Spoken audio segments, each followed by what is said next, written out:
Welcome to TV Africa News. Hope you had a beautiful day. This is Africa Today. My name is Nahawe Kajura. Let's have the headlines.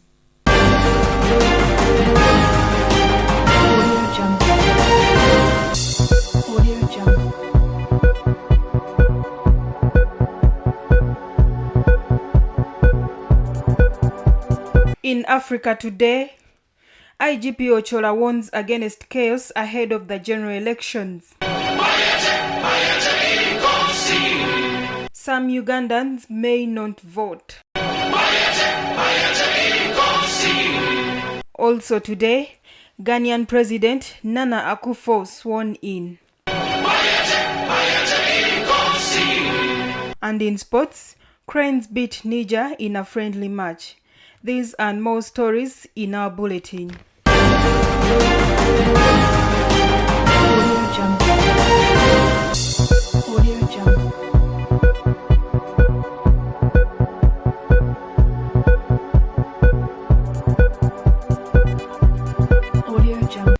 The news in details. The Inspector General of the Ugandan Police, Martin Okoth Ochola, has posed serious warnings against who will try to cause chaos in the country during or after elections will be dealt with accordingly. Speaking in today's joint security press conference held at police headquarters at Naguru, IGP went ahead and dismissed what he called claims by some opposition members that the incumbent president, Yoweri Kaguta Museveni, is planning to reach the 14th January elections. The Commissioner General of Prisons, Johnson Byabasaija, assured the IGP that the country has big space that can accommodate over 30,000 prisoners. We shall have this story later.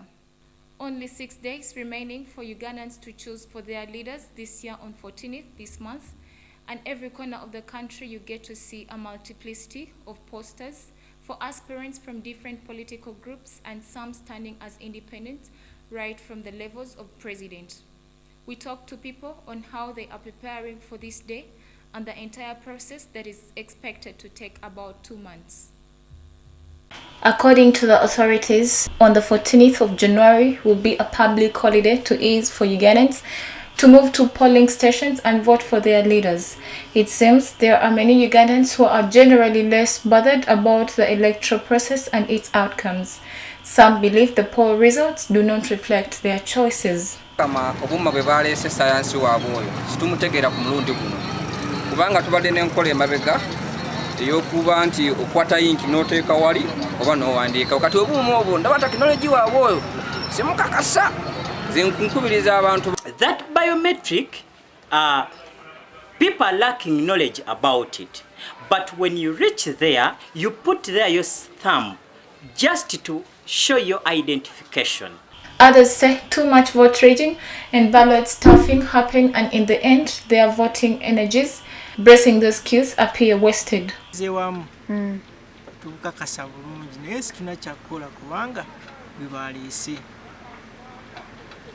How my colleagues are saying that people are going to use the biometrics to rig the votes, me, I don't support it. Because what I know, the biometrics, they are helping us actually to know the total number of the actual voters who are there. Experts say civic duty ignorance is enhanced by both the largely peasant society that we have in Uganda and laxity of the Electoral Commission and Uganda Human Rights Commission, among others, that are meant to make society knowledgeable on matters concerning electoral systems and processes. This also creates a question whether Uganda is predominantly a peasant society where people take long to understand some things, not even being in position to appreciate the roles of leaders in different levels. The aspirants say the only way to avoid the uncertainties in between the two parties They are going to engage their officials on how to ensure their votes are safe.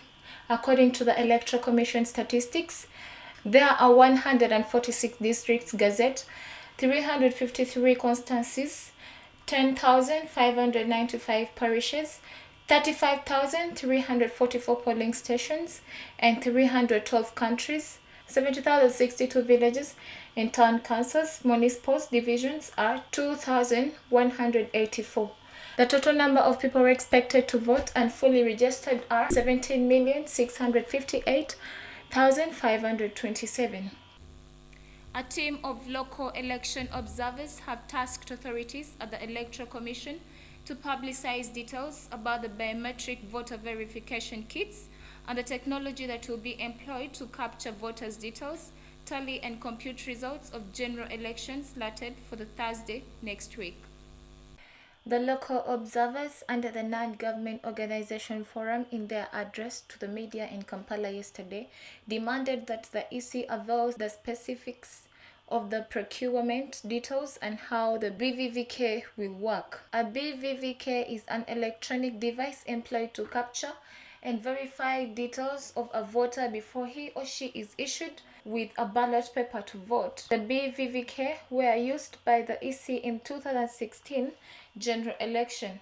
The EC deploys the machine in every polling station and works by having each voter fingerprint scanned to stop multiple voting. Some people decried the delay by the EC to make public the details of biometrics that will be used, and also wondered if the EC had trained officials who would use the machines at the various polling stations. The observers said the machines should have come before the dispatch of the electoral materials yesterday so that the users get enough time to get acquainted on how to use them.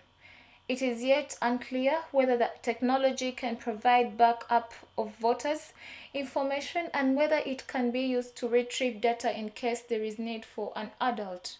Some candidates believe Electoral Commission delay in providing the details on biometric machines is suspect because there are already problems with the way they are handling the campaign schedules of opposition candidates. However, the Electoral Commission chairperson, Justice Simon Byabakama, promised to avail details about BVVK and the technology to be used in next week's polls. He also explained that his commission had no concealed motives in delaying to provide the public with details.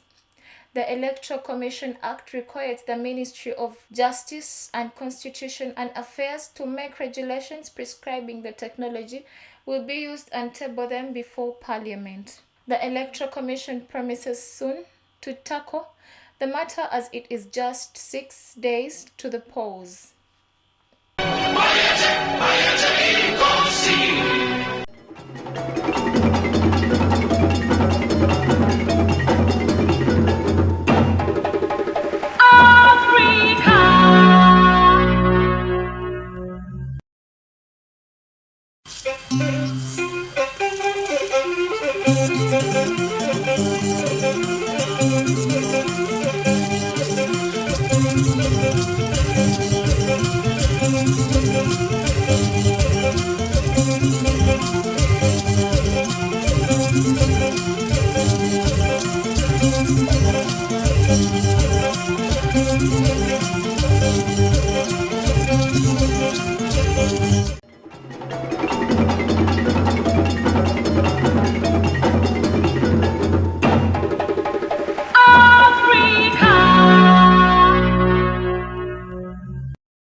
Welcome back from the break, and in our business news today, the strict measures to fight pandemic nearly brought domestic and international travels to a standstill in 2020.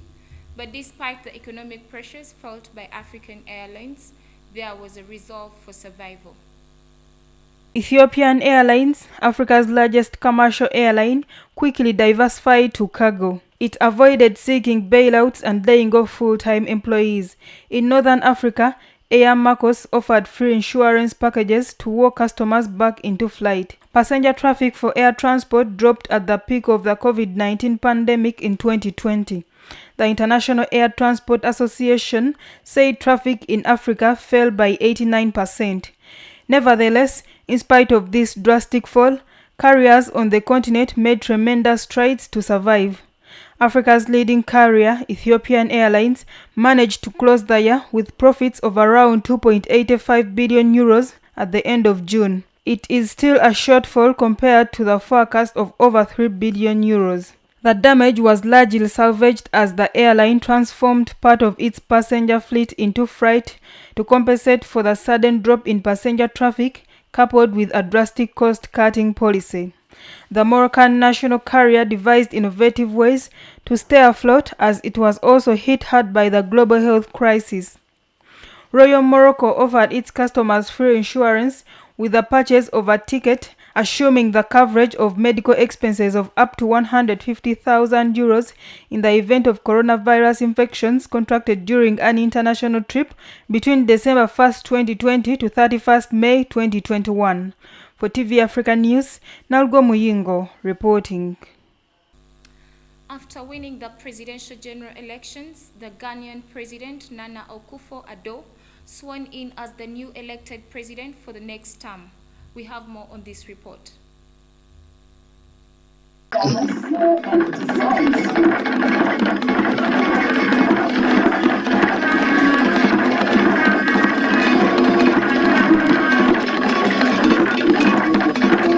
Nana Akufo-Addo was on Thursday sworn in for a second term as Ghana's president. It comes a day after the brawl between rival oppositions in parliament during the election of the speaker. Soldiers were briefly deployed after the unusual scenes in one of Africa's most stable democracies. Akufo-Addo. Do in the name of the Almighty God swear. Do in the name of the Almighty God. The president defeated his main rival, ex-president John Mahama, in December's keenly contested polls. The opposition National Democratic Congress has rejected results of the December 7th polls, claiming that there are many irregularities and violence. They have gone ahead to file a petition at the country's top court, seeking for a rerun of polls between the main opposition party leader, John Mahama, and the incumbent president, Nana Akufo-Addo. Nana Akufo-Addo is a 12th president of Ghana and took office on 7th January 2017. The first one was Kwame Nkrumah in 1960. For TV Africa News, Nalgo Muyingo reporting. Malian government confirms no people died by a French air. Let's have more of the story. The government of Mali has denied allegations that a French airstrike killed guests attending a wedding last Sunday. The country's defense ministry said a joint operation with French forces had killed only Islamist militants. The French military has also denied causing civilian casualties, despite witnesses saying that up to 20 wedding guests were killed in the airstrike. Medical charity doctors say armed men targeted an ambulance which was transferring several of the victims to hospital today. It said one of them, a man in his 60s, had died after being tied up and assaulted.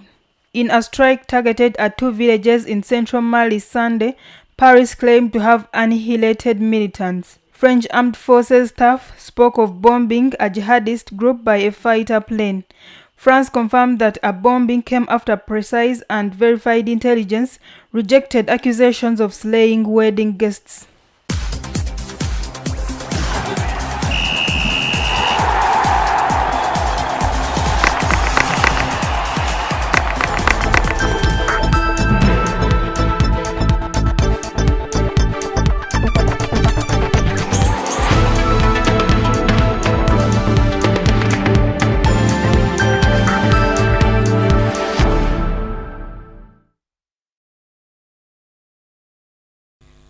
And in our sports today, Cranes completed their mission in Yaoundé with positive results after posting a 3-0 win over Niger in the final match of the pre-Chan mini tournament that also attracted hosts Cameroon and Zambia. Et sacré l'Ouganda justement avec le but à l'instant. Le but de l'Ouganda, ouverture du score. Milton Kalisa got his name on the second score sheet twice, while Saidi Cheune netted the other in between the former's brace. Kalisa was set up by the day's captain, Mustafa Mjuzi, who headed back Niger's goal kick to land in the path of Kalisa. He used his pace and intelligence to beat his maker Karim Mamadou and hand Uganda the lead in the 3rd minute. Cameroonian capital set up Kalisa for his second goal on 14 minutes but third of the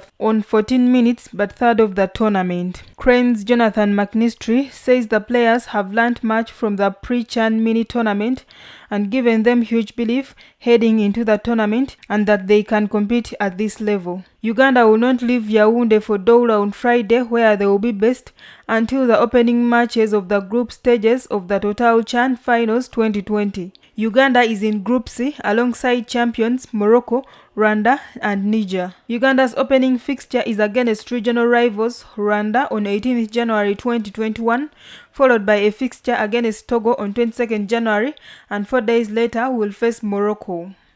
Justement, le score à 3-0. On peut revoir ça. Il est allé tout seul. Dans un premier temps, au Girard Joachim. Thank you so much for watching. Don't forget to subscribe to our YouTube channel. It is high time. I wish you well in everything that you do.